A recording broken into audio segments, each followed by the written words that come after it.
বাংলাদেশের 1, 2, 3-এ পড়বে এরকম একটা প্রাইভেট কোম্পানির একজন বড় কর্মকর্তা।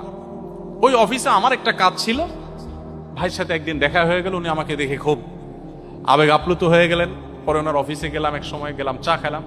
উনি আমাকে বললেন, ভাই আপনার একটা কথা শুনে আমার জীবন পরিবর্তন হয়েছে। আমি বললাম, কি পরিবর্তন হয়েছে? মানুষ বেনামাজি নামাজি হয়ে গেছে এরকম কিছু?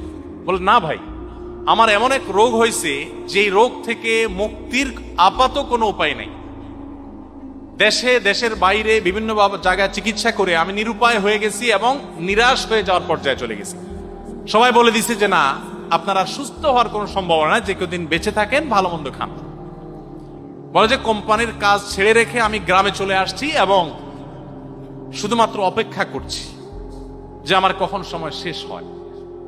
এরপর উনি বললেন যে আপনার একটা আলোচনা শুনে তাহাজ্জুদের সময় আল্লাহর কাছে চোখের পানি ফেলে চাওয়ার যে গুরুত্ব, এটা বুঝে এটা শুরু করলাম। উনি বলেন যে একদিন তাহাজ্জুদে উঠে অনেক কান্নাকাটি, অনেক দোয়া, অনেক নামাজ পড়ে সকালে উঠার পর আমার শরীরে সেই রোগটা জিরো, অর্থাৎ একবারে শূন্যের কোঠায় পৌঁছে গেছে।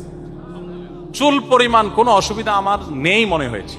ওই ভাই এখনো বেঁচে আছেন, ঢাকায় কাজ করেন, মাঝে মধ্যে আমার সাথে যোগাযোগ হয়। সে ভাইটি আমাকে বললেন যে আমার শরীরে সেই থেকে আজও পর্যন্ত ওই রোগের কোনো আলামত আর একবারও আমি দেখিনি।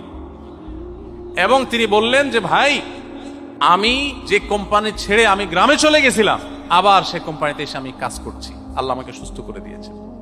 অসুস্থ হয়ে গেছেন, সুস্থ হন নাই, খুব পেরেশান আছেন, আপনি আল্লাহর কাছে তাহাজ্জুদের সময় উঠে চোখের পানি ফেলে একদিন না, সম্ভব হলে নিয়মিত আপনি একটু নিবেদন করতে থাকেন। দুহাত তুলে আল্লাহর কাছে মন ভরে একটু কাঁদেন, একটু চোখের পানি ফেলেন, সেজদায় লুটিয়ে পড়েন এবং কাঁদতে থাকেন।